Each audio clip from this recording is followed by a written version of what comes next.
The velvet lounge pulsated to the rhythm of bass beats that reverberated in the chest of every visitor. Purple and pink neon lights glided across the dancers' bodies, creating the illusion of moving shadows on the walls. But even in this kaleidoscope of light and darkness, Alexia Martin stood out. When she stepped onto the main stage, conversations died down, heads turned, and eyes were glued to her every move.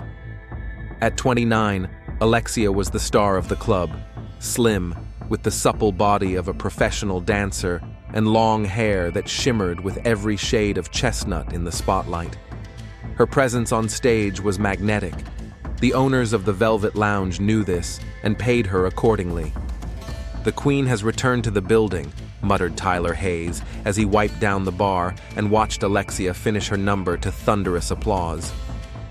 Tyler had been working as a bartender at the Velvet Lounge for 3 years and had become something between a brother and a confidant to Alexia.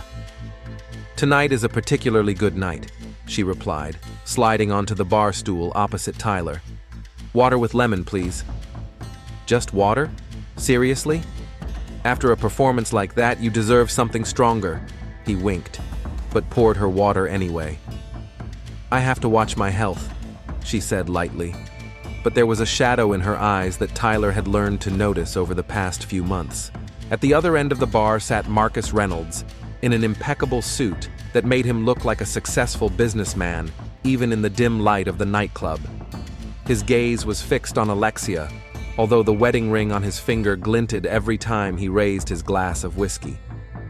"Your admirer is here again," Tyler remarked, nodding toward Marcus. "This is the 3rd time this week." Alexia glanced over her shoulder and smiled slightly. "He pays well for private dances," she shrugged. "And unlike many, he keeps his hands to himself. He's married anyway. Half the men in this club are married, Tyler. You know the rules. What happens at the Velvet Lounge stays at the Velvet Lounge." Before she could finish her sentence, Jeremy Caldwell, the 38-year-old owner of a local construction company, approached the bar. His heavy gait and slightly flushed face suggested that he had already had quite a few drinks. "Alexia, that was a great show," he said with a broad smile, revealing perfectly white teeth. "How about a drink? My treat." "Thanks, Jeremy, but I'm passing tonight," she said, raising her glass of water. "I have to get up early tomorrow." Jeremy frowned, but quickly regained his smile. "Then how about a private dance? I just closed a big deal and want to celebrate." Tyler tensed behind the bar. Unlike Marcus, Jeremy was known for his unrestrained personality and disregard for personal boundaries. Alexia paused for a moment, her gaze becoming calculating. "Okay, Jeremy. 15 minutes, the usual rate." As they moved toward the private booths, another man approached the bar, Richard Jennings, a 45-year-old investment advisor who valued his anonymity and always paid cash. "Tyler, whiskey, double," he said, settling into the chair where Alexia had been sitting. "She's on fire tonight, huh?" "As always," Tyler replied briefly, pouring the drink. "You know," Richard continued after his first sip, "there's something about her, some mystery I want to unravel." "We all have our secrets," Tyler remarked philosophically, "especially in this business." In the back of the club, Alexia was finishing a private dance for Jeremy when her phone vibrated. She ignored it, professionally finishing the number, but as soon as Jeremy left, she took out her phone and read the message. Her face froze for a moment, her eyes darkening. Returning to the bar, she looked distant. Tyler noticed the change in her mood. "Are you okay?" he asked. "I need to go to the hospital tomorrow," she replied quietly. "Just a routine checkup." "Do you want a ride? I have time before lunch." "No, I'll manage," Alexia replied more sharply than she intended. "Sorry, I'm just tired." At that moment, another regular at the club approached them, Sean Parker, a 32-year-old DJ who worked at several clubs in Miami, including occasionally at the Velvet Lounge. "Hey, Star," he greeted Alexia. "I'm throwing an after-party at my place. You should come." Alexia shook her head. "Not today, Sean." Come on, it'll be fun. An exclusive party, only for the select few. He leaned closer. I have something that will help you relax after a hard day. Alexia's eyes flashed with interest for a moment, but she shook her head again. Another time. Sean shrugged and turned his attention to the bar, ordering a drink. By the end of the evening, when the club began to empty, Alexia changed into her regular clothes, jeans and a loose-fitting blouse, washing away her stage persona and returning to reality. In the dressing room, she carefully sorted through her tips, putting half of them in a separate envelope. Tyler met her at the service exit. "I'll walk you to your car," he said. It was not a question, but a statement. The unsafe areas around the club required caution. "You care too much," Alexia smiled, but did not argue. Walking through the dimly lit parking lot, they did not notice the figure watching from the shadows. "I'm off tomorrow," Alexia said, opening the door to her car. "If you need anything, call me." "You too," Tyler replied. "And Lexi, take care of yourself, okay?" "Always," she smiled, but the smile didn't reach her eyes. On the way home, Alexia turned on the radio, but she was barely listening to the music. Her thoughts were far away. At a traffic light, she opened the glove compartment and took out an orange pill bottle. The label on it spoke to her condition: antiretroviral therapy for people with HIV. She stared at the bottle for a long time before putting it back. Her eyes showed determination mixed with anger and something else, perhaps despair or vindictiveness. At home, in her small but neat apartment, Alexia opened her laptop and went to her calendar. There were dates marked for meetings with men: Marcus, Jeremy, Richard, Sean, and another, Victor Crane, a successful lawyer who wasn't at the club today. Next to each name were asterisks and short notes. Her phone vibrated again. This time it was a message from Dr. Elena Novak. "Alexia, we need to talk about the results of your latest tests. Please call me back." Alexia ignored the message, closed her laptop, and headed to the bathroom. Looking at her reflection in the mirror, she seemed like a different person. Not the seductive dancer from the Velvet Lounge, but a tired young woman with a heavy burden on her shoulders and a dangerous secret. Dr. Elena Novak's office was located in a modern medical center in Miami's business district. The sterile cleanliness and minimalist design created an atmosphere of professionalism and confidentiality. Elena was an infectious disease specialist who had been treating Alexia for the past 2 years. Alexia sat in the office, nervously tapping her foot on the floor. Dr. Novak looked at her with undisguised concern. "Your CD4 count is dropping, Alexia," Elena said calmly but firmly. "You're missing your medication, and it's showing up in your test results." "I have a busy schedule," Alexia dismissed. "Sometimes I forget." "This isn't a game. Antiretroviral therapy must be taken on schedule. Skipping doses can lead to virus resistance." Dr. Novak took off her glasses and rubbed her nose, a gesture Alexia knew well. It meant that the conversation was going to be serious. "Listen, I'm not just worried about your health. We've known each other long enough for me to say that something is going on, and it's affecting your attitude toward treatment." Alexia looked away. Elena was one of the few people who knew her whole story. 3 years ago, Alexia began quietly, "I thought I had met my prince. Brad seemed perfect, successful, caring, promising me peace. I believed that I had finally escaped this life." Elena listened silently. She knew the story, but she felt that Alexia needed to say it out loud again. "I quit dancing, moved in with him, even started planning the wedding. And then I got sick. At first, I thought it was just the flu, but when the symptoms didn't go away, I went to the doctor. That's how I found out about HIV." Alexia's eyes filled with tears, but she quickly pulled herself together.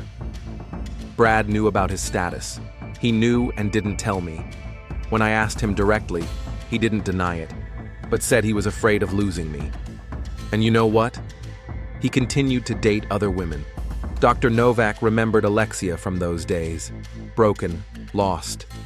After 2 years of intensive therapy, she managed to stabilize Alexia's condition, but the psychological trauma turned out to be deeper than it seemed at first. "What Brad did is unforgivable," Elena said softly. "But your life didn't end with the diagnosis. Modern therapy allows you to keep the viral load at an undetectable level. You can live a full life, start a family." "With whom?" Alexia smiled bitterly. "Who would want to be with a woman with HIV? Especially if she's a stripper?" Elena looked at her intently. "Do you maintain safe relationships with your partners?" Alexia didn't answer, and her silence made Dr. Novak tense up. "Alexia, you are obligated to inform your partners of your status. It's not only an ethical issue, but also a legal one. In Florida, intentionally infecting someone with HIV is a criminal offense." "I know the law," Alexia replied sharply. "Then you must understand the risks, not just the legal ones. It could ruin your life and the lives of others." Alexia stood up, gathering her bag. "Thank you for your concern, Dr. Novak. I'll be more careful about taking my medication." Elena knew the conversation was over, but she couldn't shake her uneasy feeling. Over the past 2 years, she had grown attached to Alexia and had seen her vulnerability behind her mask of strength and independence. "Alexia," she called after her patient at the door. "My phone is available at any time." In the VIP area of the Velvet Lounge Club, Alexia sat on Marcus Reynolds's lap. Champagne flowed freely, and the music blared so loudly that they had to lean close to each other's ears to be heard. "You're gorgeous," Marcus whispered, his hands sliding down her waist. "I can't stop thinking about you." "Even when you're at home with your wife?" Alexia teased. Marcus's face darkened. "You know my marriage is only on paper. She doesn't understand me the way you do." Alexia smiled at the painfully familiar phrase. They all said something similar. Marcus, however, was more generous than the others, and over the past few weeks, their relationship had gone beyond the club. She allowed him to believe that there was something special between them. "Let's go to my place," she suggested, knowing he wouldn't refuse. Later that night, in her apartment, while Marcus was asleep, Alexia sat down at her laptop and opened her calendar. She added a 3rd star next to Marcus's name. 3 meetings, 3 unprotected encounters.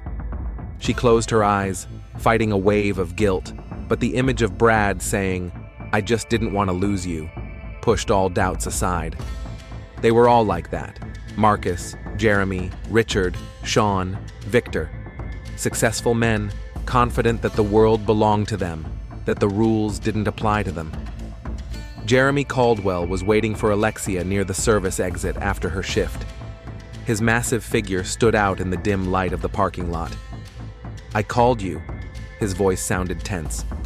"You didn't answer." "My phone was off during the performance," Alexia replied calmly. "Is it urgent?" "I need to see you. Not here. Alone." Alexia studied his face. Jeremy seemed nervous, his usual self-confidence gone. "Okay," she finally said. "I'm free. Let's go." In his expensive SUV, Jeremy was silent for a long time, gripping the steering wheel tightly. "I had a medical exam," he finally said. "The company's insurance requires an annual checkup." Alexia tensed, but remained calm on the outside. "And?" "The doctor said I need to have additional tests done, something with my immune system." "Many diseases can affect the immune system," she said cautiously. "Stress, for example. You have a difficult job." Jeremy turned to her abruptly. "It's not stress. I'm not an idiot, Alexia. I've read the symptoms." It could be he didn't finish, but he didn't need to. Alexia saw the fear in his eyes, the same fear she had experienced 3 years ago. "We were careful," she lied. "We always used protection." "Not always," he shook his head. "That night, after my birthday, and again when we ran out of condoms, you said everything would be fine." Alexia turned away toward the window, watching the lights of Miami rush by. She could feel Jeremy's panic growing. the air in the cabin becoming heavier. "I need to know." His voice trembled. "Is there something I should know?" "No." She looked him straight in the eye. "I'm fine." She could see that he wanted to believe her, clinging to that hope. "You're the last person I've had unprotected sex with," he continued. "If they find something, if it turns out you knew and didn't tell me." The threat hung in the air. Alexia noticed his knuckles turn white on the steering wheel. "I think we should go back to the club," she said evenly. "I need to pick up my car." At a private residence in the prestigious Coral Gables neighborhood, Alexia swam in the pool while Victor Crane talked on the phone about some important business. A successful corporate litigation attorney, Victor was the most generous of her patrons. He never showed up at the club, preferring to meet her in more sophisticated places. Unlike the others, he was single and made no secret of his interest in her life. "Sorry about that," he said, finishing his call and joining her by the pool. "Work never ends."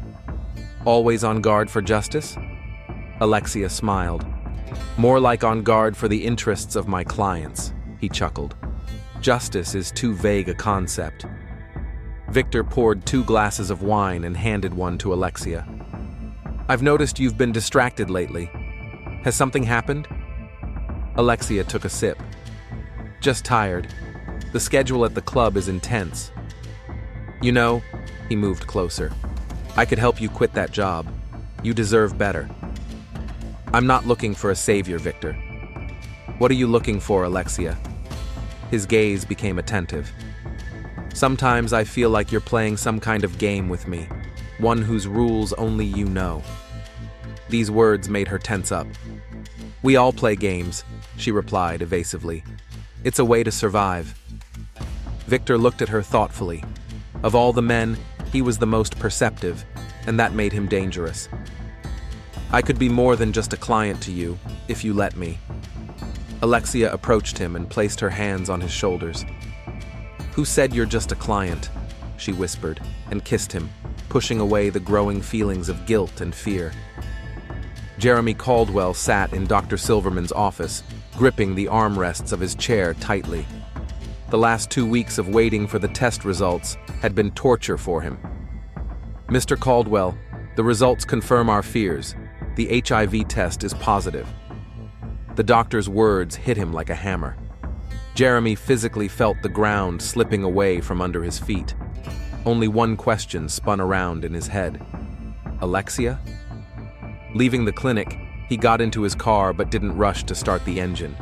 His hands were shaking, and nausea rose in his throat. Jeremy took out his phone and scrolled through his contacts. His finger hovered over Alexia's name, but then settled on Richard Jennings. They weren't close friends, but Jeremy had seen Richard talking to Alexia at the club. Richard agreed to meet that same evening. They met at a small bar, far enough away from the Velvet Lounge that they wouldn't run into anyone they knew. When Jeremy told him about his diagnosis, Richard's face turned pale. "Are you sure you got it from her?" "I can't say for sure, but she was the only one I've had unprotected contact with in the last year. I got tested 6 months ago and everything was fine. I need to get tested." "If you test positive too, that will be proof. She could have infected others." "Sean Parker," Richard said. "I've seen them together several times, not just at the club. And Marcus Reynolds. He practically lives in the VIP area when she's dancing. There's also Victor Crane. I know him from work. He never comes to the club, but I've seen Alexia leaving his house." A plan formed spontaneously. Contact everyone, get tested, gather evidence. A week later, Richard's test results came back positive. Sean refused to believe it, but agreed to get tested. Marcus panicked. His family and reputation were at stake. Victor, with the cold professionalism of a lawyer, was the first to talk about the legal consequences. They met in the conference room of Victor's law firm on Sunday morning. By that time, Sean and Marcus's diagnoses had also been confirmed. Victor was still waiting for the results, but his focus on the legal aspects already spoke to his suspicions. Under Florida law, willful transmission of HIV is a felony. If we can prove that she knew her status and knowingly put us at risk, she faces up to 30 years. How will we prove she knew? Marcus asked, fiddling with his wedding ring. Her medical records. With a court order, we'll get access to her medical history. That will take weeks, Jeremy objected. And in the meantime, she could infect others. Or run away, Sean added. I suggest we talk to her directly first, Richard said. She might admit her guilt if she realizes we all know. What if she doesn't? Marcus looked broken. My wife, my children. We'll record the conversation, said Victor. It will be evidence in court. 5 men, who until recently had been strangers to each other, were united in their anger and fear. Each felt betrayed, used, and now branded with a diagnosis that would change their lives. In Alexia's apartment, the phone was ringing off the hook. Jeremy, for the 4th time in 2 days. After their last conversation, she avoided meeting him at the club, changing her schedule and hiding in the dressing room when he showed up. Messages from Richard also went unanswered. Sean stopped inviting her to parties.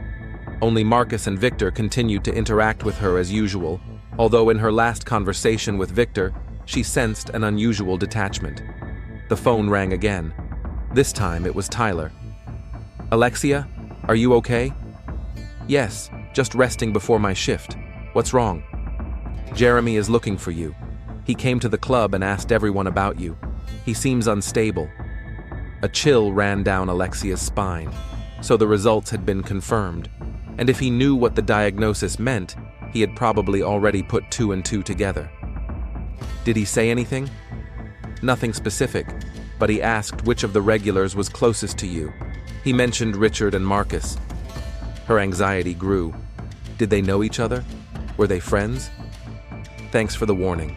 Alexia sat down on the edge of the bed, feeling her plans spiraling out of control. At first, it had seemed like fair retribution, to make others feel the same betrayal she had experienced. But now, as the possible consequences became real, fear began to replace her vengeful satisfaction. The phone rang again. Victor, we need to meet. Today. It's important. What is it? Not over the phone. Come to my house at 2 o'clock. He hung up without waiting for an answer. Alexia looked at her watch.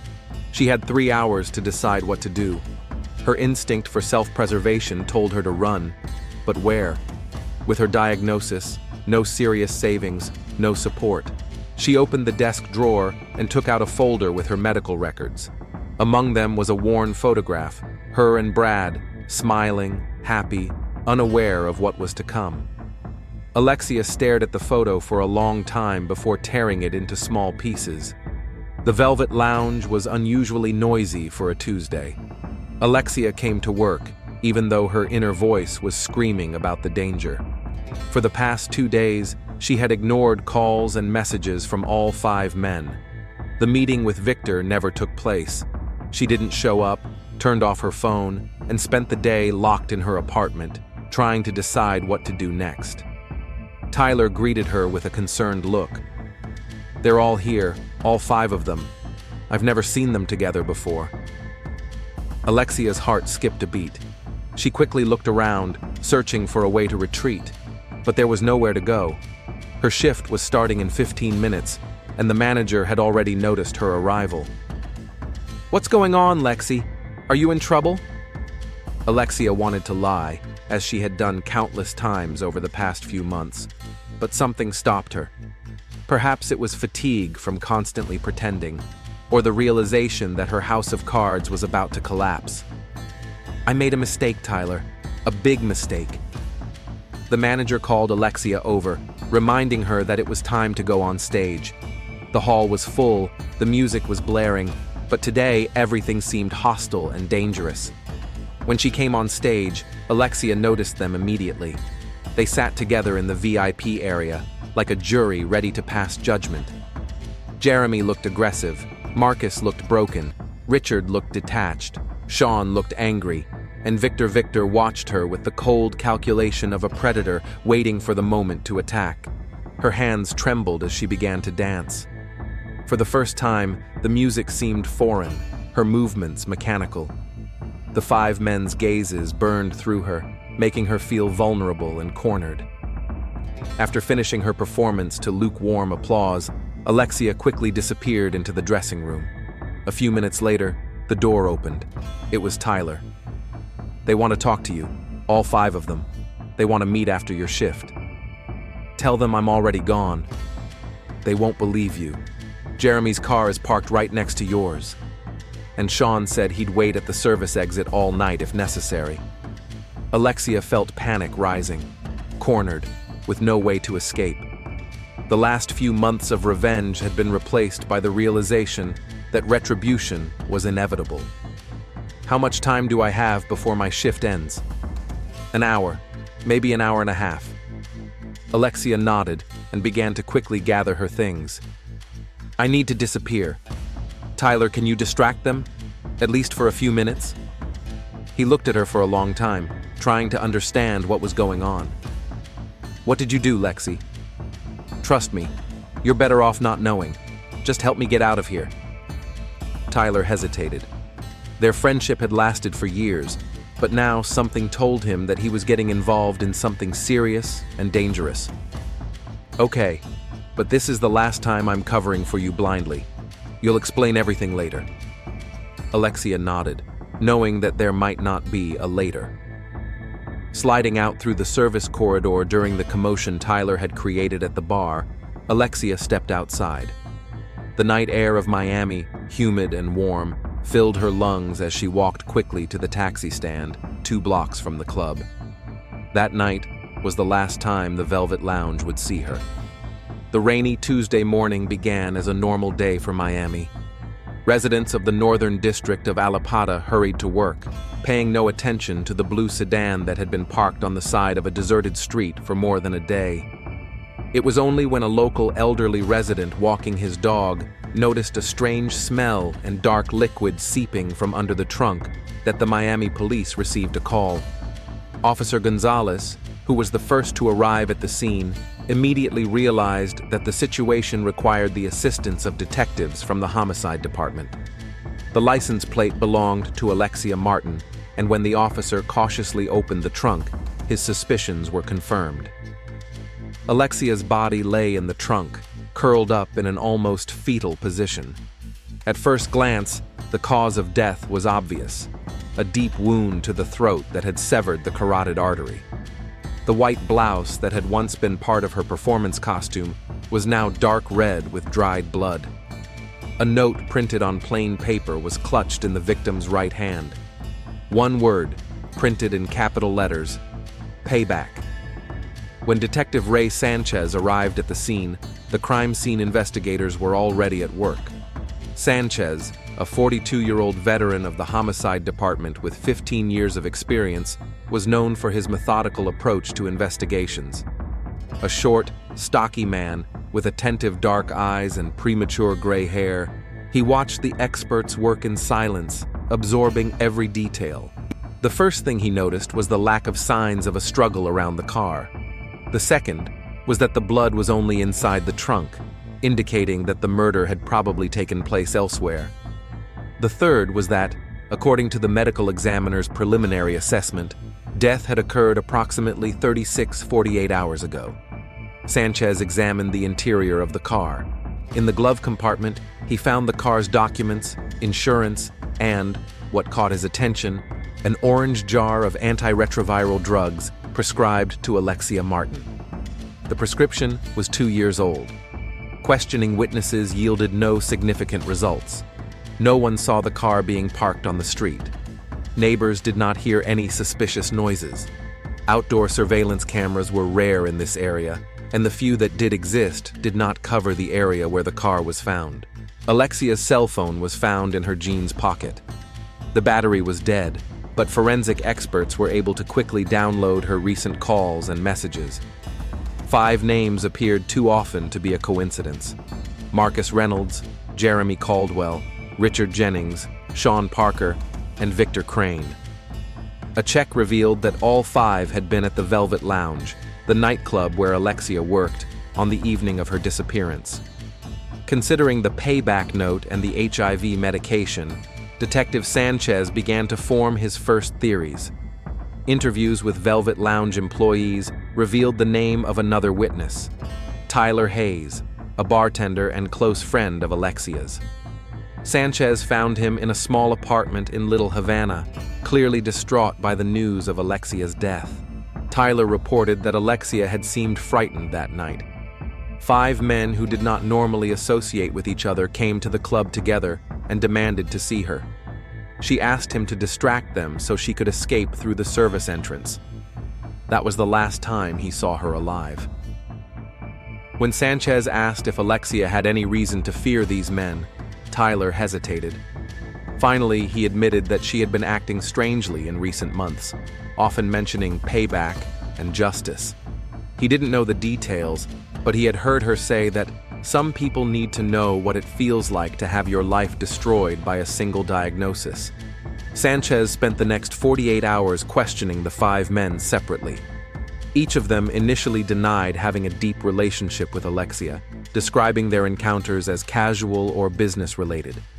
Each claimed that on the night of the alleged murder, he was either at home, at work, or with other people. Each appeared tense and seemed to be withholding something important. The breakthrough came on the 3rd day of the investigation. Jeremy Caldwell, who seemed to be the most emotionally unstable of all the suspects, broke down during a second interrogation.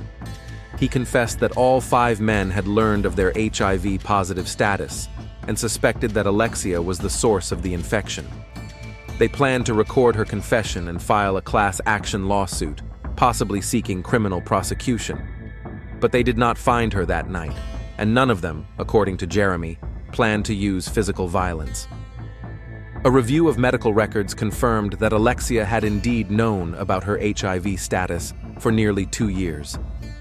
Detective Sanchez contacted her primary care physician, Dr. Elena Novak, who reluctantly confirmed that she had warned Alexia about the legal consequences of concealing her status from sexual partners. The autopsy results revealed new details. In addition to the obvious wound to the throat, the pathologist found bruises on the wrists and ankles, indicating that the victim had been restrained by force. The absence of significant defensive wounds on her hands suggested that either Alexia knew her attacker and did not expect an attack, or she was immobilized before she realized the danger. Toxicological analysis revealed traces of sedatives in her blood, confirming the second version. The location of the murder remained a mystery. Based on the nature of the bleeding, experts assumed that it had occurred in a closed room with a hard floor. There was too little blood in the trunk to suggest that the attack had taken place there. The interior of the car was also clean, indicating that the body had been transported after death. On the 5th day of the investigation, forensic experts found a partial shoe print on the floor of the trunk, a trace of an expensive men's shoe, size 45. It was not decisive evidence, but it was the first physical clue that narrowed the circle of suspects. While checking the alibis of each of the 5 men, Sanchez began to notice inconsistencies. Marcus Reynolds claimed that he spent the night of the alleged murder at home with his wife, but surveillance cameras recorded his car leaving his neighborhood around midnight and returning 3 hours later. Richard Jennings insisted he was at a business meeting, but witnesses recalled him leaving earlier than he claimed. Sean Parker, who was supposedly performing at a club on the other side of town, was absent for nearly an hour, explaining that he was feeling unwell. Victor Crane claimed he was working late at his office, but the building's security systems recorded him leaving 2 hours before the time he claimed. The most dubious alibi was that of Jeremy Caldwell, who first said he was home alone, then changed his testimony, claiming he had met with an unnamed woman whose name he did not want to reveal because of his reputation. In parallel with checking alibis, Detective Sanchez investigated financial and electronic traces. A check of Alexia's bank accounts revealed an unusual pattern. Over the past few months, she had systematically transferred significant amounts of money to a charity that supports people with HIV. These transfers coincided with the receipt of large sums from several of her alleged lovers, especially Marcus and Victor. Alexia's computer, found in her apartment, contained a text document detailing her relationships with each of the 5 men, dates of meetings, locations, even the times of unprotected contact. The calendar was marked with asterisks next to the names, which Sanchez speculated could indicate the number of potential instances of transmission. This discovery changed the direction of the investigation. What initially appeared to be a crime of passion or revenge now looked like a cold-blooded planned retaliation by Alexia, interrupted by someone who found out about her actions and decided to stop her in their own way. In her personal notes, the detective found references to a man named Brad, her former partner who, knowing his HIV status, infected her and then abandoned her. Further research revealed that Bradford Myers, Alexia's ex-boyfriend, had died of AIDS complications 6 months before she began her revenge. For Sanchez, the picture began to come together. Alexia, traumatized by Brad's betrayal and his death, decided to take revenge not on him personally, but symbolically, through other men who, in her perception, embodied the same attitude toward women as her former partner. But which of the 5 men, upon learning of his infection and that Alexia had done it intentionally, went from anger to murder? Or was there an unknown 6th player in this drama? Sanchez knew the answer was somewhere close, but it was still eluding him. A photograph was saved on Alexia's computer desktop, a fragment, apparently cut from a larger image. It showed a hand wearing a distinctive, expensive watch. Experts enlarged the image and revealed an engraving on the inside of the bracelet. Initial results indicated that the watch could belong to one of the 5 suspects. The investigation continued, and Detective Sanchez felt that time was running out. In a sense, the note, "Payback," could be not only a message from the killer, but also an epitaph for Alexia herself, whose own revenge had backfired. Detective Ray Sanchez sat in his office, surrounded by photographs, notes, and reports.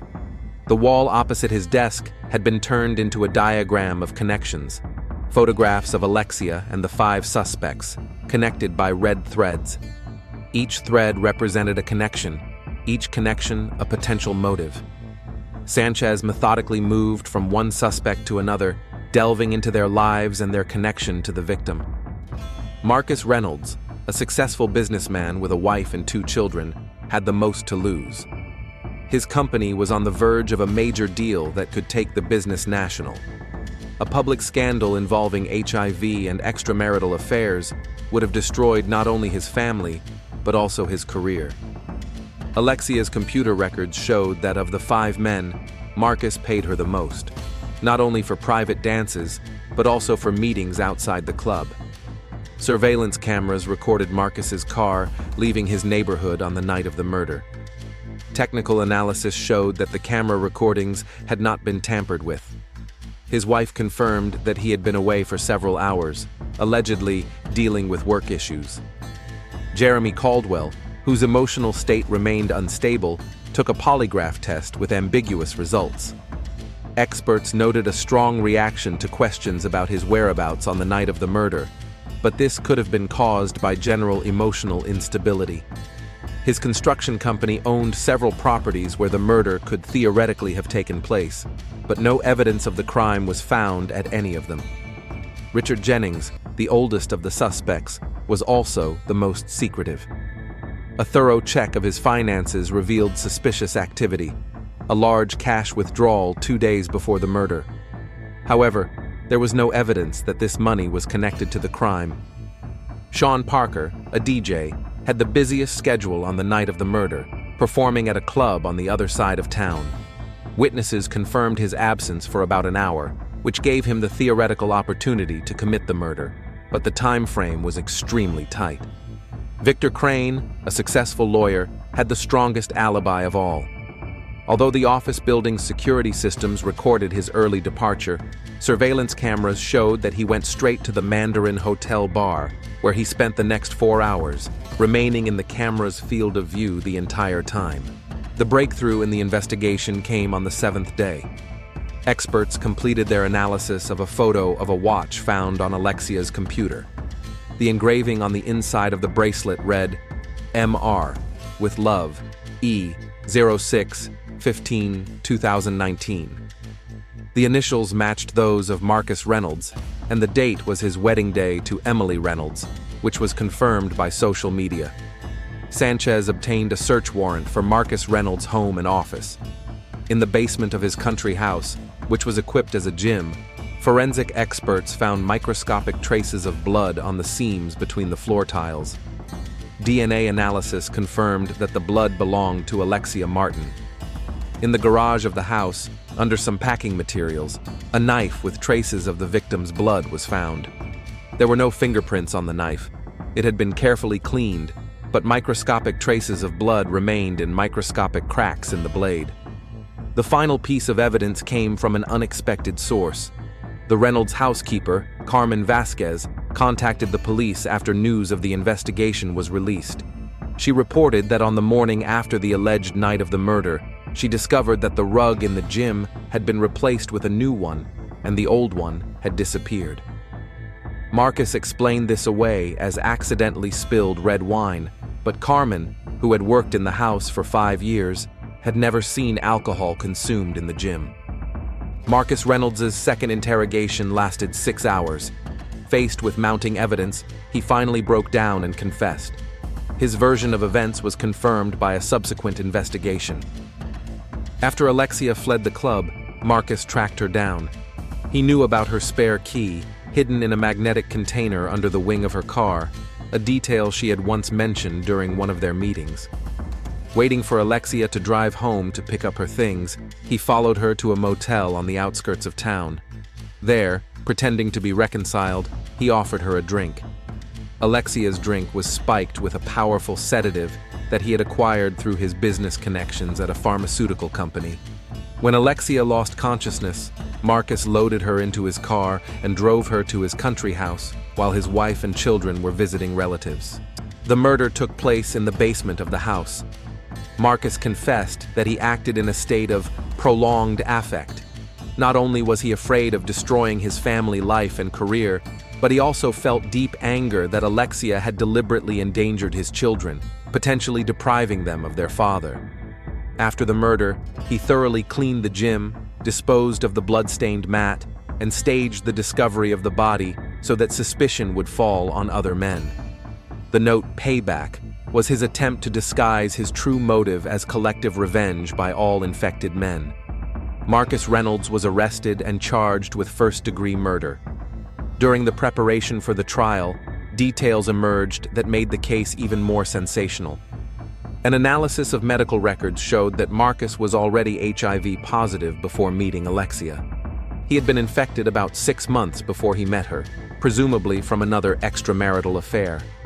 This meant that Marcus's accusations against Alexia were partially unfounded. She could not have been the source of his infection. However, genetic analysis of the virus confirmed that Alexia had indeed infected the other 4 men.